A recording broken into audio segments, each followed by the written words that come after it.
Pemirsa, Jakarta Fair Kemayoran 2025 pada Minggu malam tercatat 5,9 juta orang berkunjung ke JFK 2025 yang digelar sejak 19 Juni 2025 dengan nilai transaksi mencapai 7,3 triliun rupiah. Wakil Gubernur Jakarta Rano Karno resmi menutup Jakarta Fair Kemayoran 2025 pada Minggu malam.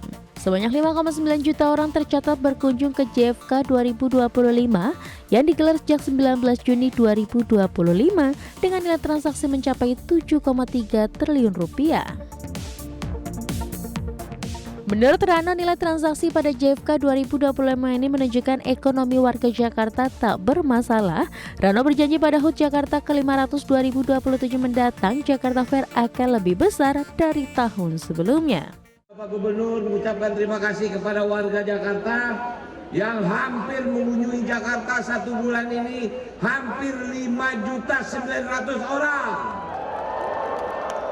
Dan memberikan melebihi target hampir 7,6 triliun. Ini menandakan bahwa masyarakat Jakarta mantap, tidak ada masalah dengan ekonomi. Sekali lagi, saya bersama seluruh keluarga besar Pemprov DKI mengucapkan terima kasih. Ya, dengan dihitung total 7 ya. Pesta Kembang Api memeriahkan penghujung gelaran Jakarta Fair 2025. Momen tersebut menjadi penutup pelaksanaan Jakarta Fair yang sudah digelar sejak 19 Juli lalu. Momen ini ditandai dengan ditekannya tombol oleh Wakil Gubernur DKI Jakarta Rano Karno bersama sejumlah petinggi PT Jakarta International Expo. Dari Jakarta, Tim Liputan IDX Channel.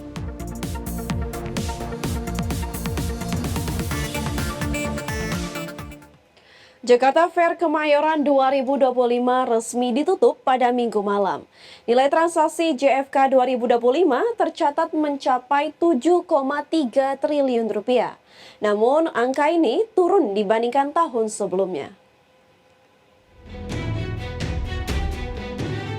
Jakarta Fair Kemayoran 2025 resmi ditutup dengan nilai transaksi mencapai 7,3 triliun rupiah.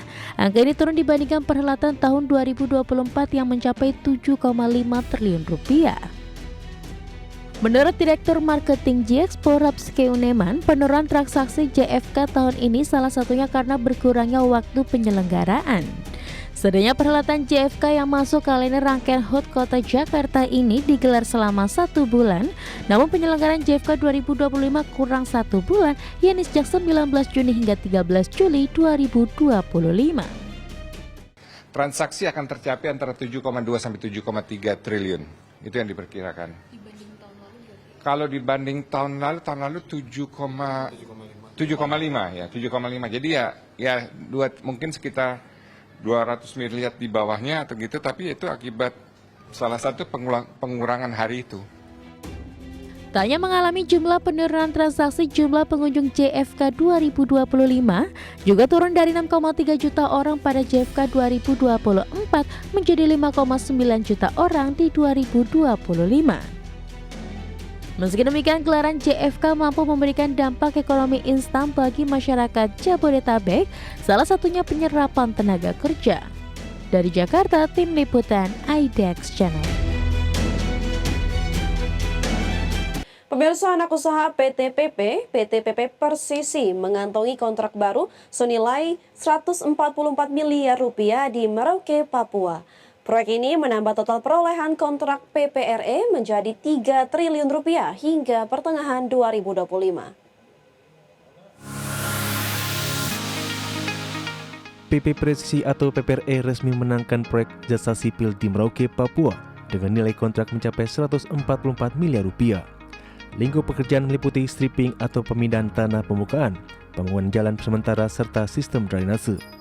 Proyek ini ditargetkan selesai dalam waktu 14 bulan ke depan dan menjadi salah satu langkah strategis dalam ekspansi infrastruktur di kawasan timur Indonesia. Direktur Utama PPRE Rizky Dianugra menyebutkan keberhasilan ini sebagai wujud nyata dukungan perusahaan terhadap pembangunan nasional yang berkelanjutan.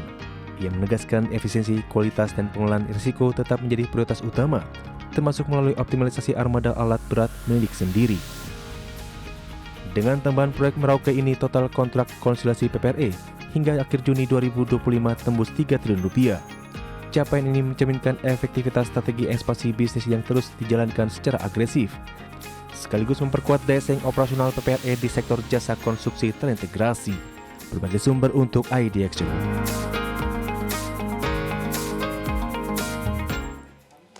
Pemirsa, anak usaha PTPP atau maksud kami PT PP Persero Tbk membukukan perolehan kontrak baru sebesar 9,37 triliun rupiah hingga Juni 2025. Angka ini setara dengan 32,87% dari target pemasaran tahun ini. PT PP Persero Tbk membukukan perolehan kontrak baru sebesar 9,37 triliun rupiah hingga Juni 2025. Sekitar 46,29% nilai kontrak berasal dari proyek BUMN, disusul swasta 31,73% dan pemerintah 21,98%. Rincian proyek menunjukkan gedung menyumbang 25,44%, pelabuhan 24,89%, jalan dan jembatan 22,69%. Proyek tambang dan oil and gas juga signifikan dengan porsi sekitar 10% masing-masing.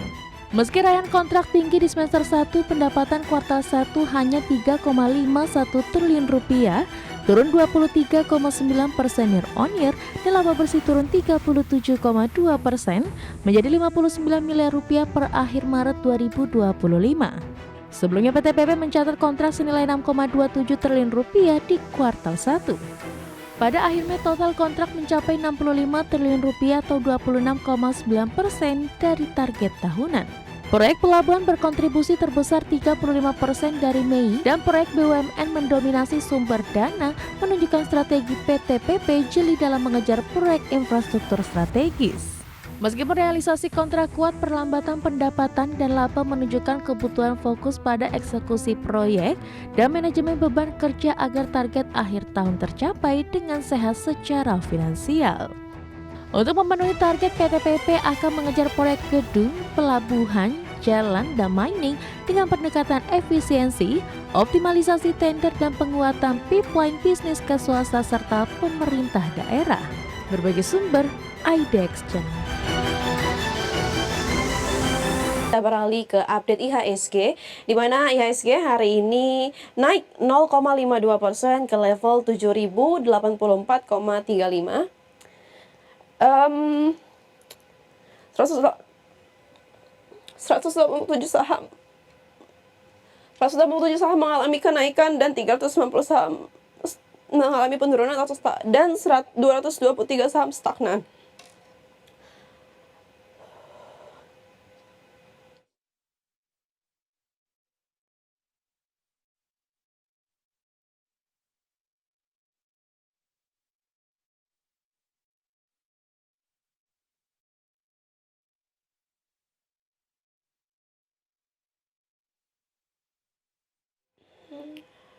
Adapun saham-saham mengalami kenaikan atau top gainers antara lain PTRO yang naik 22,26%, Cuan naik 19,27%, Brand naik 19,67%, dan BRPT naik 13,33%. Dari sisi top losers pemirsa, BMRI turun 5,03%, BBCA turun 1,74%, BBRI turun 3,35%, dan BBNI turun 4,07%. Sementara dari pergerakan sektoral atau sektoral movement, antara lain ada infrastruktur dan energi yang sama-sama mengalami penaikan di 3,98% dan 3,59%. Keuangan dan konsumsi primer sama-sama mengalami penurunan di 1,7% dan 0,86%.